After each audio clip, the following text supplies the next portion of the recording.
الحمدللہ الذی جعلنا من المتمسکین بولایت امیر المؤمنین علی ابن ابی طالب. اللهم صل على محمد وآل السلام علی رسول الثقلین جد الحسن والحسین ابی القاسم محمد. اللهم صل على محمد وآل صدری ویسر لی امری واحلل عقدۃ من لسانی یفقهوا قولی. اما بعد فقد قال امام حسن علیہ الصلوۃ والسلام یا ابا عبداللہ لا یؤمن کا یؤمنک. صلوات پڑھے محمد وآل محمد. اللهم صل على سامعین زیادہ وقت آپ کا نہیں لوں گا. امام حسین علیہ الصلوۃ والسلام کے دیار میں ہے، اس سرزمین پہ ہے کہ جسے امام حسین نے آباد کیا. امام حسین کے حوالے سے ایک جملہ کہتے ہیں، اے میرے بھائی حسین، آپ کے دن کے جیسا کسی کا دن نہیں ہے. یعنی امام حسین اس شخصیت، اس عظمت، اس فضیلت، کردار کا نام ہے کہ جس نے ایک دن میں ایسے ایسے کام انجام کر دیے جو کام نہ تو آدم سے ہو سکا، نہ تو نوح سے ہو سکا، نہ تو ابراہیم سے ہو سکا، نہ تو اسماعیل سے ہو سکا، نہ تو اسحاق سے ہو سکا.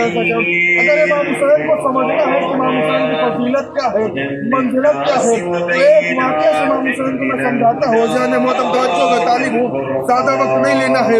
آدم آئے، آنے کے بعد آدم نے تبلیغ کی. تبلیغ کا نتیجہ آدم نے یہ دیا کہ تمہیں جنت چاہیے تو میرے پاس آؤ تب جنت ملے گی. نوح نے تبلیغ کی. نوح کا تبلیغ کا نتیجہ یہ تھا کہ نوح نے کہا جنت چاہیے تو میرے پاس آؤ تب جنت ملے گی. ابراہیم نے بھی تبلیغ کی. ابراہیم نے بھی یہ نتیجہ دیا جس کسی کو جنت چاہیے میرے پاس آئے میں جنت دیتا ہوں. حتیٰ کہ ہمارے رسول نے بھی تبلیغ کی. رسول نے بھی یہی کہا جسے جنت چاہیے میرے پاس آؤ میں جنت دیتا ہوں. امام علی نے تبلیغ کی. امام علی نے بھی یہی کہا تمہیں جنت چاہیے میرے پاس آؤ میں جنت دیتا ہوں. امام حسن نے بھی یہی کہا تمہیں جنت چاہیے میرے پاس آ کے بیٹھو میں جنت دیتا ہوں. توجہ کا طالب حسین کہتے کسے ہیں؟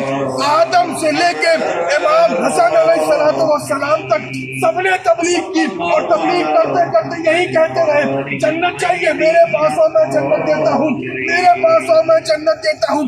تنہا حسین ابن علی کی ذات وہ ذات ہے جس نے شب عاشور چراغوں کو بجھا کے یہ کہا جسے جانا ہے چلا جائے جنت کا ضامن میں ہوتا ہوں.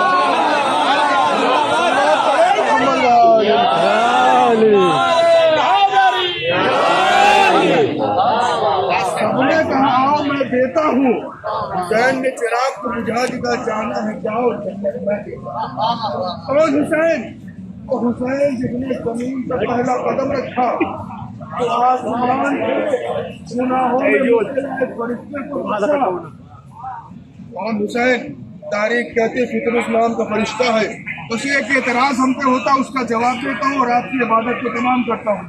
آج دنیا ہم پہ اعتراض کرتی ہے کربلا جاتے ہیں کیا وہاں سے شفا ملتی ہے؟ حسین تو دکھتے نہیں ہے، حسین تو ہے نہیں. 1400 سال پہلے حسین شہید ہوئے کربلا میں دفن ہوں گے. ہم نے کہا بتاتے حسین کیسے شفا دیتے ہیں. فطرت نام کا فرشتہ ہے، اسے عذاب میں مبتلا ہو گیا. اس نے خدا سے پوچھا یہ بتا یہ عذاب سے مجھے آزادی کب ملے گی؟ آواز قدرت آئی کہ جس روز آسمان کے 7 دروازے کھلیں گے فرشتوں کا ایک ہجوم زمین کی طرف بڑھے گا وہ دن قیامت کا دن ہوگا. سمجھ جانا اسی دن تجھے عذاب سے آزادی مل جائے گی. پطرس کو زمین پہ سری لنکا کی پہاڑیوں میں پھینک دیا گیا. پطرس آیا زمین پہ ہے عذاب میں مبتلا ہے، روزانہ آسمان کو دیکھ رہا ہے. اس دن کا انتظار کر رہا ہے کہ جب 7 دروازے کھلے فرشتوں کی جماعت زمین پہ چلے مجھے عذاب سے آزادی مل جائے. دن بدلتے گئے، آدم آ کے چلے گئے، نوح آ کے چلے گئے، ابراہیم آ کے چلے گئے، اسماعیل آ کے چلے گئے، لیکن وہ آسمان کے 7 دروازے نہیں کھلے. حتیٰ کہ ہمارے نبی بھی آ گئے پھر بھی دروازہ نہیں کھلا. امام علی آ گئے پھر بھی دروازہ نہیں کھلا. امام علی کی شادی ہو گئی پھر بھی دروازہ نہیں کھلا. امام حسن کی ولادت ہو گئی پھر بھی دروازہ نہیں کھلا. تاریخ کہتی کہ جس دن امام حسین علیہ السلام کی ولادت ہوئی، امام حسین کا زمین پہ آنا تھا، پطرس کیا دیکھتا ہے کہ آسمان کے 7 دروازے کھل گئے. امام حسین کا زمین میں تھا، آسمان کے ساتوں دروازے کھل گئے، فرشتوں کی ایک جماعت بہت ہی رفتار سے زمین کی طرف بڑھنے لگی۔ جو پطرس ایک عرصے سے اس دن کا انتظار کر رہا تھا کہ آسمان کے ساتوں دروازے کھلیں گے، فرشتوں کی جماعت نیچے چلے گی، قیامت کا دن ہوگا اور مجھے عذاب سے آزادی مل جائے گی۔ پطرس نے فرشتوں سے پوچھا، یہ بتاؤ آسمان کے دروازے بھی کھل گئے، تم سب ایک قطار میں زمین پہ جا رہے ہو، کیا قیامت آ گئی ہے؟ فرشتوں نے کہا، پطرس قیامت نہیں بلکہ نبی کے گھر میں امامت آئی ہے۔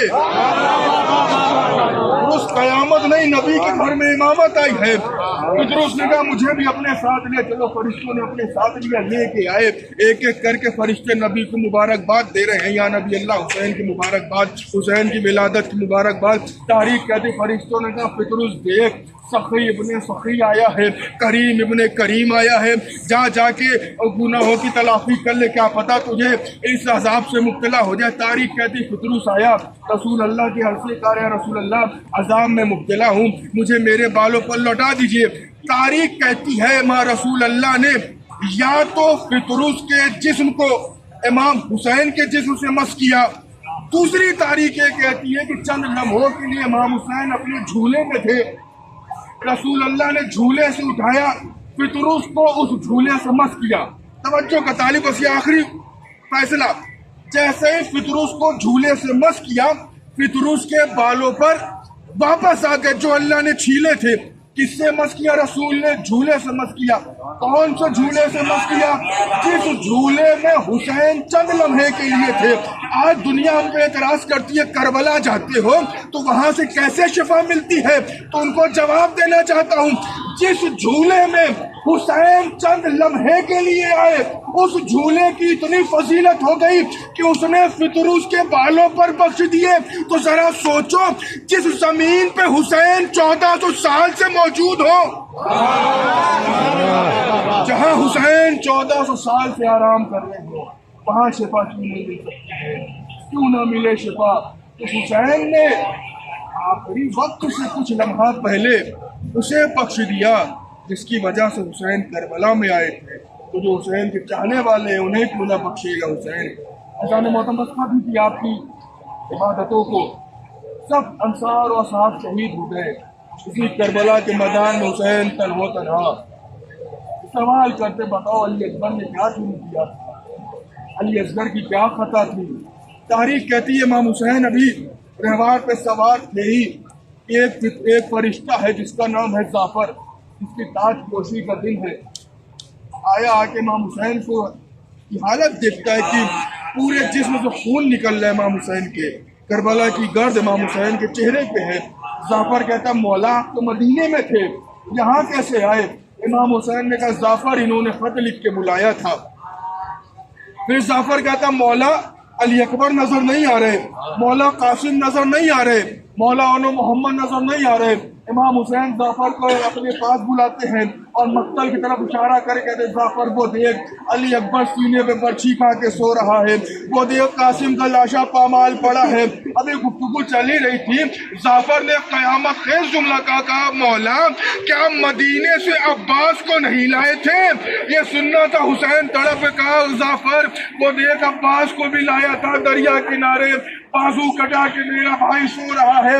جعفر کہتا، مولا مجھے بھی اجازت دے، میں بھی جنگ کروں، جا کے علی اکبر کا بدلہ لوں، قاسم کا بدلہ لوں۔ حسین نے کہا، جعفر انصاف نہ کیا، یہ بتاؤ وہ حسین جی کر کیا کرے گا جس کا علی اصغر مارا گیا ہو، جس کا قاسم مارا گیا ہو، جس کا عباس مارا گیا ہو؟